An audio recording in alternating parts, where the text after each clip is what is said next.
श्री शातातप स्मृति छठा अध्याय विविध प्रायश्चितों का वर्णन। यदि मनुष्य, घोड़ा, सूकर, सींग वाले पशु, पर्वत, वृक्ष, गाड़ी, शिला, अग्नि, काष्ठ, शस्त्र, पत्थर, विष और फांसी इत्यादि से मृतक हो जाए, जो मनुष्य, सिंह, हाथी, राजा, चोर, वैरी, व्याघ्र और काठ के आघात से मर जाए, तो शौच और संस्कार से हीन हो। हैजा, अन्न का ग्रास, वन की अग्नि, अतिसार, शाकनी आदि ग्रह, बिजली का गिरना और उत्पात इत्यादि से जो मनुष्य मृत्यु को प्राप्त हो जाए, छूने के अयोग्य, अपवित्र, पतित, पुत्रहीन, इन पूर्वोक्त 35 प्रकार से मरे हुए मनुष्यों की गत नहीं होती। पिता से आदि से लेकर 3 पिंड के भागी और उनसे पहले 3 लेप के भागी और उनसे पहले 3 अश्रुमुख होते हैं। तृप्ति को प्राप्त होकर वे 12 पितरों के गढ़ संतान को देते हैं, और जो गत से हीन हैं, वे अपने पुत्रादि की संतति को नष्ट करते हैं। सिंह इत्यादि के आघात से मृतक हुए पितर गर्भ को नष्ट करते हैं, और अस्त्र इत्यादि के आघात से मृतक हुए 12 जन बालक को नष्ट करते हैं। विष आदि द्वारा मृत्यु को प्राप्त हुए 10 या 12 पुरुष 10 वर्ष के बालक को नष्ट करते हैं। यह मनुष्य को संतानहीन कर देते हैं। जो मनुष्य कुंवारी कन्या से गमन करता है, वह सिंह से मारा जाता है। जो मनुष्य किसी को विष देता है, वह सर्प के आघात से हत होता है। और राजा के पुत्र को मारने वाला तथा राजा के साथ दुष्टता करने वाला हाथी से मरता है। जो राजपुत्र को मारता है, वह राजदंड से मरता है। पशु की हिंसा करने वाला चोर से मारा जाता है, और मित्रों का भेद करने वाला शत्रु के हाथ से मारा जाता है। जिसकी बकवृत्ति है, उसकी मृत्यु वृक्ष से होती है। गुरु की हत्या करने वाला शैया पर मरता है। मात्सर्य युक्त मनुष्य शौच रहित होकर मरता है। दूसरे का अपकार करने वाला मनुष्य दाह आदि संस्कार से हीन होकर मरता है, और धरोहर का चुराने वाला कुत्ते के काटने से मरता है। फांसी वाला मनुष्य वन में शूकर से मरता है, और वस्त्रों को चुराने वाला कीड़ों से, और छेदन करने वाला भी कीड़ों से मरता है। शिव जी के साथ द्रोह करने वाला सींगों वाले पशुओं से मरता है, और चुगली करने वाला मनुष्य गाड़ी से, पृथ्वी का चोर बड़ी शिला से, और यज्ञ में हानि करने वाला अग्नि से मरता है। दक्षिणा का चोर वग्नि की अग्नि से, वेदों की निंदा करने वाला शस्त्र से, ब्राह्मणों का निंदक पत्थर से, और कुबुद्धि का देने वाला विष से मरता है। हिंसा करने वाला मनुष्य फांसी से मृतक होता है। पुल को तोड़ने वाला जल से, राजा के हाथी को चुराने वाला वृक्ष से, और लोहे को चुराने वाला अतिसार से मरता है। अहंकार से कार्य करने वाला शाकनी आदि से, और अनध्याय में पड़ने वाला बिजली से मरता है। अयोग्य का स्पर्श करने वाला और शास्त्र को चुराने वाला, ये दोनों वमन रोग से मरते हैं। मदिरा का बेचने वाला पतित होता है।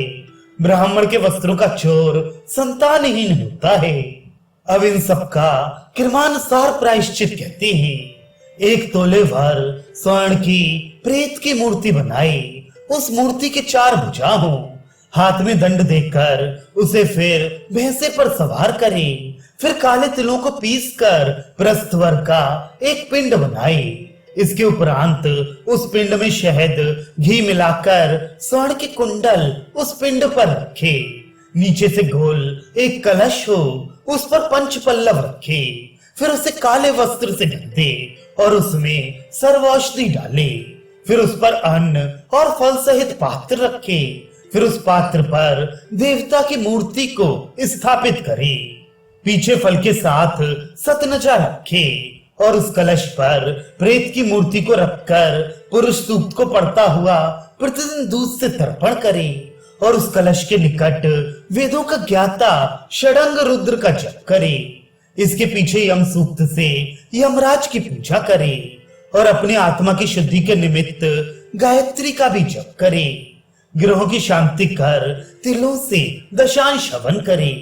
जिस प्रेत के गोत्र और नाम का पता नहीं है, उस प्रेत के निमित्त तिलांजलि दे, फिर तीर्थ से पिंड दे।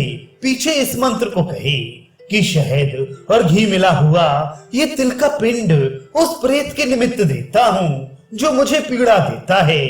और जिस जल में काले तिल हो, ऐसे जल से भरे हुए काले घड़े 12 प्रेत को और एक विष्णु भगवान को दे।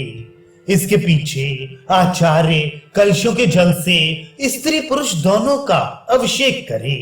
फिर आचार्य शुद्धता पूर्वक उत्तम शस्त्र को धारण कर वरुण देवता वाले मंत्रों से यजमान का अभिषेक करे। फिर यजमान आचार्य को श्रेष्ठ दक्षिणा दे।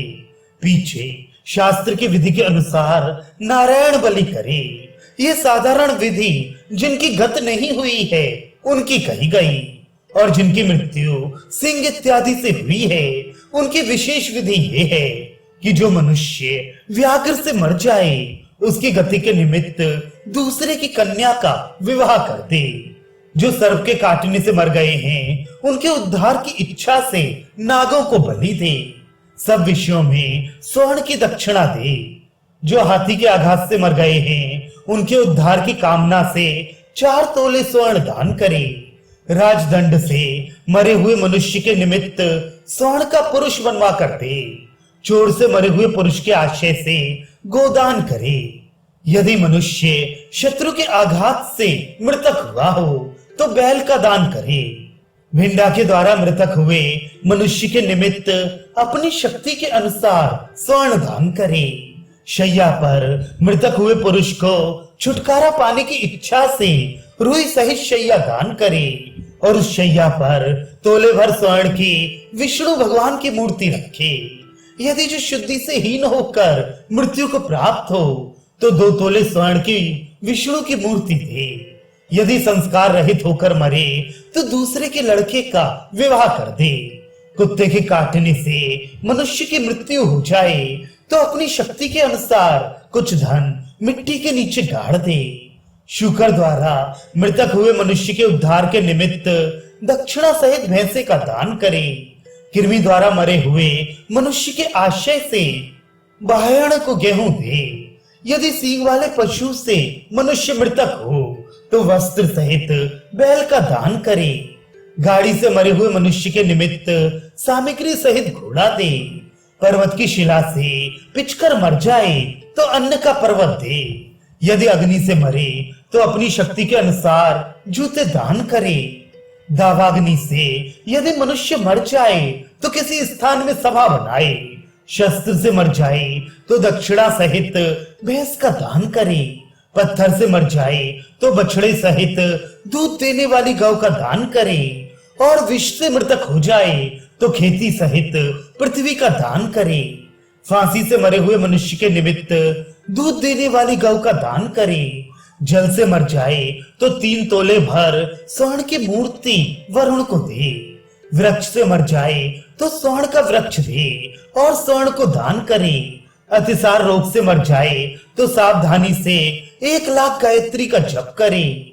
जो मनुष्य शाकनी आदि से मृतक हो जाए तो यथारीति रुद्र का जप करवाए। बिजली के गिरने से मर जाए तो विद्या का दान करे। छूने के अयोग्य के स्पर्श से मर जाए तो वेद का पाठ कराए। वमन करने से मृतक हो जाए तो उत्तम शास्त्र की पुस्तक का दान करे। पतित होकर मृतक हो तो 16 प्रजापत्य करे। संतानहीन होकर मरे तो 90 कृच्छ करे और 3 तोले स्वर्ण दान करे। घोड़े से मर जाए तो घोड़ा दे। बंदर से मृतक हो तो स्वर्ण का बंदर बनवा कर दे। विषूचकर से मृतक हो जाए तो उत्तम भोजन से 100 ब्राह्मण जिमाए। यदि कंठ में ग्रास अटकने से मर जाए तो तिल की गौ का दान करे। केश और रोम आदि के रोग से मृतक हो जाए तो उस मनुष्य के उद्धार के निमित्त 8 कृच्छ व्रत करे। इस प्रकार कर्म करने के उपरांत अंत्येष्टि कर्म को करे। इसके पीछे प्रेत भाव से छूटकर तृप्त होकर पितर, पुत्र, पोते, अवस्था, आरोग्यता और संपदा इत्यादि को देते हैं। विनय पूर्वक शर्वंग शिष्य के पूछने पर शाततप ऋषि ने ये कर्मों का विपाक कहा है। इति शाततप स्मृति समाप्ता।